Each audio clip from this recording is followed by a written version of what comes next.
Welcome to scope science class. मैं हूँ जरलिश राना और आज हम करने वाले हैं डिजीजेस का पोर्शन स्टार्ट। मैं चाहूँगी कि वीडियो को प्रॉपर स्टार्ट करने से पहले कि आप चैनल को सब्सक्राइब कर लीजिए और बेल आइकन को हिट कर लीजिए ताकि आपको मज़ीद आने वाली वीडियोस की नोटिफिकेशंस मिलते रहें।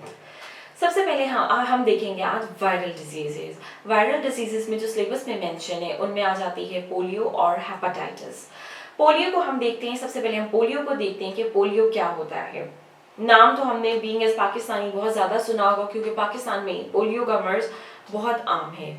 पोलियो जो है ये वायरल इन्फेक्शन है जो ज़्यादातर छोटे बच्चों पर इफेक्ट करता है, जो छोटे उम्र में ही अक्सर लोगों को हो जाता है। अगर हम इसके सिम्टम्स देखें, सबसे पहले हम इसका कॉजेटिव एजेंट देखते हैं कि ये होता क्यों है। जी ये पोलियो वायरस एक वायरस होता है तो ये वो कॉज करता है। अगर हम इसके सिम्टम्स देखते हैं कि इनिशियल सिम्टम्स क्या होते हैं तो इसमें फीवर होना शुरू हो जाता है, फिटीग होती है, हेडेक होता है, वोमिटिंग फील होती है, स्टिफनेस इन नेक होता है और लिम्स में आपको स्टिफनेस फील होती है। लेकिन अगर सिचुएशन डिट्यूरिएट कर जाए तो इसके और भी सीवियर इफेक्ट्स हो सकते हैं जिसमें पैरेंथीसिया आ जाता है। पैरेंथीसिया यानी आपको टांगों में कुछ ना महसूस होना या सुइयां चुभना महसूस होना। इसके अलावा मेनिंजाइटिस हो जाता है यानी दिमाग का इन्फेक्शन जिसको कहते हैं।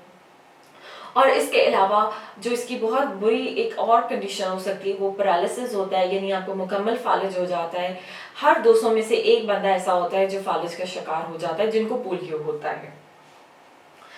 तो अगर हम इसकी ट्रांसमिशन देखते हैं कि ये ट्रांसमिट कैसे होता है तो जी ये बहुत ज़्यादा एक कंटेजियस बीमारी है, बहुत तेज़ी से फैल जाती है। और ये होता है कि इसके जो रूट्स हैं वो ओरल टू फिकल रूट होता है यानी कि आपने कोई ऐसी किसी ने हाइजीनिक तरीके से हाथ वगैरह नहीं धोए हैं वॉशरूम वगैरह यूज़ करने के बाद, तो उसी तरह उसने खाना बना लिया या किसी तरह उसका जो कोई आप चीज़ खा रहे हैं आपने अपने अच्छे तरीके से हाथ वॉश नहीं किए थे तो आपका जो किसी तरह भी वो आपके अंदर बॉडी के अंदर दाखिल हो जाती है खाने के जरिए, ओरल रूट के जरिए वो दाखिल हो जाती है।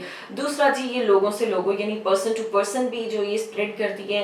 और अगर हम इसकी देखते हैं कि जी मार्केट में कौन कौन सी, अगर इसका हम ट्रीटमेंट की तरफ आते हैं कि ट्रीटमेंट कैसे किया जा सकता है, इसके दो तरीके हैं। एक ओरल इसका ट्रीटमेंट होता है और दूसरा होता है इंजेक्टेड वाला होता है। ओरल जो कि पाकिस्तान में भी बहुत एवरीवन नोज के पाकिस्तान में ओरल ज़्यादा कॉमन है कि पोलियो के कतरे पिलाए जाते हैं, टीम्स जाती हैं 1 साल से 5 साल की उम्र तक के बच्चों को पोलियो के कतरे पिलाए जाते हैं ताकि वो इस आर्जे में मुब्तला होने से बच्चों को बचाया जा सके और मुल्क का मुस्तकबिल जो है वो बचाया जा सके। और दूसरे नंबर पे आ जाते हैं जी ओरली पोलियो वायरस वैक्सीन। ये इनएक्टिवेटेड पोलियो वायरस वैक्सीन ये इंजेक्टेड फॉर्म में दी जाती है और ये ज़्यादातर डेवलप कंट्रीज में दी जाती है। हमारे यहाँ इंजेक्शंस का ज़्यादा रवाज है। ये फिर जी बॉडी को आपकी एंटीबॉडीज़ की प्रोडक्शन करती हैं ताकि वो हमारा इम्यून सिस्टम जो है वो स्ट्रॉन्ग कर सके पोलियो वायरस के अगेंस्ट और जिससे हमारी बॉडी जो है वो डिफेंड करती है हमारा पोलियो वायरस के अगेंस्ट। अब हम देखते हैं हेपेटाइटिस। हेपेटाइटिस क्या होता है? हेपेटाइटिस जी इन्फ्लेमेशन ऑफ लीवर होती है। इसमें क्या होता है, ये जो कंडीशन होती है सेल्फ लिमिटिंग भी होती है और ये इस कंडीशन फैल भी जा सकती है इस हद तक कि आपको सिरोसिस हो जाता है, कैंसर हो जाता है और इंसान की रिजल्टेंटली डेथ भी हो सकती है। इसकी सिवियरिटी इस तरफ है। पाकिस्तान में हेपेटाइटिस बहुत ज़्यादा कॉमन हो चुका है। हर घर में एक हेपेटाइटिस का तकरीबन मरीज पाया जाता है।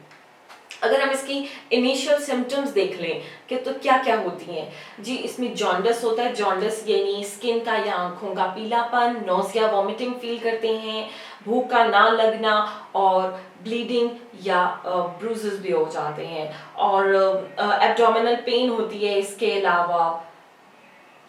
और अगर हम इसकी टाइप्स देखें ना कि जो टाइप्स की अगर हम इसकी बात देखें कि टाइप्स क्या क्या होती हैं, इसके काफ़ी वायरसेस हैं, काफ़ी डिस्कवर किए गए हैं ABCDE, इन्हीं की बेसिस पर इनको नाम भी दिया गया है। जो ABC ये बहुत ज़्यादा कॉमन है रेलेवेंटली D और E को, इनमें से B और C बहुत ज़्यादा खतरनाक होते हैं। ए और ई आसानी से ट्रीट हो जाते हैं और वो ज़्यादातर जो है ओरल टू फिकल रूट होता है उनका ट्रांसमिट होने का, जबकि जो बी और सी है वो डिफरेंट जो है ब्लड बॉडी जो बॉडी के फ्लूइड्स होते हैं जैसे ब्लड वगैरह हो गया या स्लाइवा वगैरह हो गया उससे हो जाता है, या अनप्रोटेक्टेड सेक्स जो प्रैक्टिसेस होती हैं उनके थ्रू जो है बी और सी फैल जाता है। बी की सेवेरिटी इतनी हो जाती है कि जी ये लीवर कैंसर या सिरोसिस कॉज कर देता है, और दोनों की बल्कि इसी तरह हो जाती हैं। बी में ये होता है कि ये मदर से बच्चे, माँ से बच्चे में भी जा सकता है और ये क्रॉनिक इन्फेक्शन की भी हालत इख्तियार कर लेता है, जबकि जो सी होता है वो ट्रांसमिशन थ्रू ब्लड होती है और जो इसका कॉमन रूट होता है। बी जो है जी उसको हम अगर देखें तो वो वैक्सीन से प्रिवेंट हो सकता है, जबकि जो सी है उसकी फिलहाल वैक्सीनेशन अवेलेबल मार्केट में नहीं है। अब तो खैर टैबलेट्स भी आ चुकी हैं कि आप इनको टैबलेट्स के थ्रू भी ट्रीट कर सकते हैं, जबकि जो सी और जो ई और डी हैं वो इतने उनकी सिवियरिटी इतनी ज़्यादा नहीं है, अगर उनको टाइमली कंट्रोल कर लिया जाए तो वो उनको दे आर द ट्रीटेबल। तो ये था जी हमारा हेपेटाइटिस का टॉपिक, और यहाँ पे हमने अपने वायरल डिजीजेस को भी डिस्कस कर लिया है। अब जो हमारा अगला डिजीजेस का पार्ट होगा उसमें हम मलेरिया को और डेंगू को डिस्कस करेंगे। तो टिल देन स्टे ट्यून्ड।